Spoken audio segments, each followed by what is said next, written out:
So here's the deal. You've probably seen all those YouTube girls and whoever making that girl videos, showing their beautiful lives, perfect lives, drinking their smoothies in the morning, getting the workout in early in the day, and starting their day productive, and being a wonderful, beautiful human being. And then you wonder, do they actually live like that every day and all the time? Most probably not. So let me explain a couple points that you could actually use to implement these great habits in your life without sabotaging yourself, because that's one big problem that most people set up these huge expectations. Oh, they want to wake up at 5 a.m. and I want to get my workout in every morning super early. You might not be able to do it, and maybe that's even not for you. Maybe that's not what you need to do. So let's take a look at it. Firstly, let's realize what actually is for you, because most of these habits could not even suit your personality, suit your lifestyle, and be for you. For example, for me, I would never be able to wake up at 5 a.m. I mean, I'm a normal human being. I like waking up early, but not that early, right? The fact that I don't wake up at 5 a.m. does not mean that I cannot dedicate some time in the morning for my healthy habits. And also, that does not mean I'm failing in some sort of a way to be this healthy, habitual individual who has great habits. So firstly, let's realize what are the things that are actually going to work for you long term, because what is the definition of a habit? So if you go to Google and just type in habit, you get a habit is a routine of behavior that is repeated regularly and tends to occur subconsciously. So let's break it down. Regularity, that's something you're doing repeatedly on a regular basis, right? So that is something that is actually sustainable. That's the key word that actually hides in between this definition. It needs to be sustainable. Your habits need to be that easy for you that you actually can stick to them over longer periods of time. Second important thing in this definition is that they tend to occur subconsciously.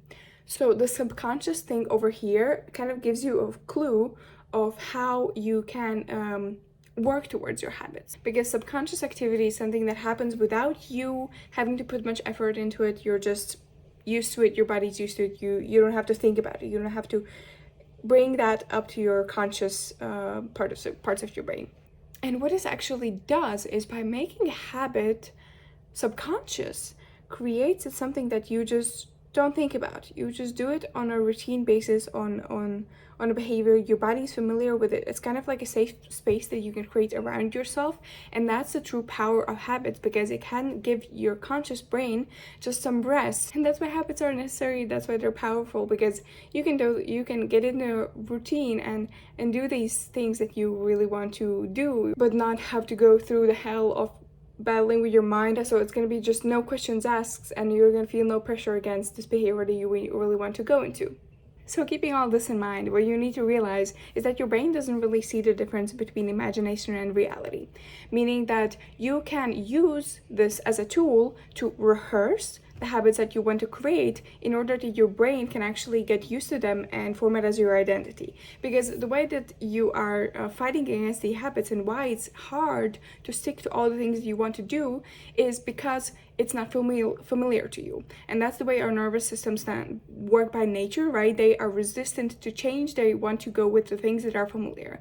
Therefore, you have to make this habit in your head feel familiar. By rehearsing this habit, you can actually build it up in your brain and make it realize that, okay, like, me being in this habit is actually the safe space, because that's our goal of the habit. Because as you remember, we talked about the sustainability of the habit, right? So we want to be able to do it long term. We want to create it as a safe space for us, so that we can get into these great routines. Moving on to the second biggest topic that you have to be aware when you want to build habits, is that you cannot get emotionally attached to the things that you want to do. For example, if you keep a habit trackers, in my opinion, are a great thing if you use them with the right intentions and with the right mindset. From my personal experience, I had a hard time with habits in the beginning. I was struggling with building habit trackers.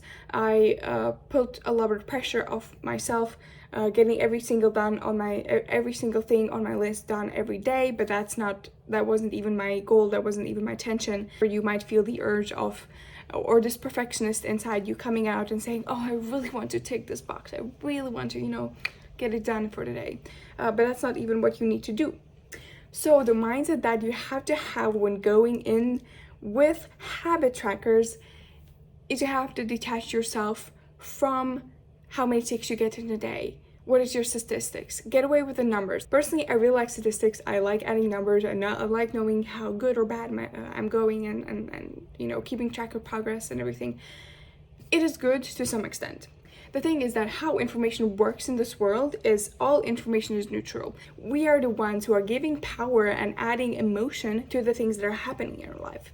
For example, weather outside. That's a wonderful thing, because I know a lot of people are really attached to the weather conditions outside and their emotions. I'm also guilty of that. I admit I can be influenced by weather quite a lot, and that's still something that I'm fighting with. But also when you realize, okay, it's sunny outside right now, and I am the one who's being happy about the sun. But the thing is that it's normal to have rainy days, it's normal to have sunny days. So that is a neutral event, but you are adding emotion to that event. So this is also what you need to do with habits. You cannot attach your emotions to the things that you don't achieve. Secondly, when you have these habit trackers, and when you see that, for example, you're really struggling to achieve one of those things, you have to realize why you're doing that. Maybe you're being too ambitious with the things that you want to do. Maybe that goal just does not suit you in this moment and point in life where you are in.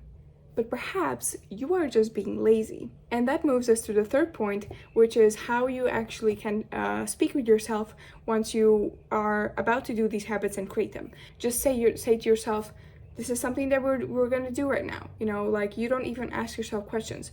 Do I want to go to the gym or do I not want to go to the gym? Just say, now we're going to the gym, and that's it. No questions asked. Just move on, get to the thing that you have to do. And don't let your false emotions and the safety feeling trap you. Because again, that's the way that your brain and your nervous system works. It really wants to protect yourself and give the best things to you that feel most safe and comfortable and familiar, right? So that's where you're going to find excuses. Your brain is just going to find excuses to talk you out of the things that you need to do to get into these good habits that are actually going to be beneficial long term. So you have to just stick with it, rehearse these habits, commit to them longer term, and make them sustainable for you. For example, if you want to start running, don't start running 10 kilometers in the first time. You know, just go for a little bit. Even if you run like a kilometer or something, you know, you need to get to the point where you get over that fear of putting on your shoes, getting dressed, getting out of the door and starting running. Now, those are the things that are hardest to achieve. Once you get into the role, you might actually be able to do way more. So fourthly, another mindset that can really help you when getting started is, say to yourself, okay, I'm just going for 5 minutes. For example, you want to start studying at this point. Say to yourself, I'm just going to sit down for 5 minutes where I really cannot focus and cannot do it. Then I will, step away. But most likely you will see yourself getting into the habit of just continuing, because you'll be like, okay, you start concentrating, you get into the flow, and you start doing the thing that you really want to do. Or if it's for running, just say to yourself, I'm gonna go out, just run 1 kilometer and come back. And following on with the fifth tip is that you need to create a high level of self-awareness, because if you're going to be self-aware, you're going to actually realize that, oh, this workout really made me feel better. It didn't give me the headache that I had before, it actually took it away, right? So you need to be really self-aware how your body's feeling, how you're doing, how much you're pushing. Because if you have planned, for example, a really hard day in the gym in one day, but you realize that you just don't have the energy for it, you might actually end up not going to the gym, instead of going and just doing something else as an alternative, just to keep yourself moving and stick with a habit. Again, that's the thing. You need to be able to stick to your habits long term. In addition, another great tip that I've heard, if it's a habit that you want to do every day, then don't let yourself skip more than 2 days in a row. Like, okay, if one day is really bad, you don't really have the time, you have zero energy, just skip it. But then the next day, realize that you have to actually continue doing it, otherwise you will fall out of the loop of being in the habit. So don't let yourself skip more than 1 day in a row. So I hope this gave you a bit more of a realistic approach on how you can implement things that are more personalized to you, your goals and your wishes. I know how it is to see all those cute fitness influencers or whatever showing their perfect lives at 5 a.m. and doing crazy stuff that none of us real human beings can actually do. And let me know if this helped you, or maybe you want me to dive a bit deeper into a couple of these topics. And see you in the next one. Bye!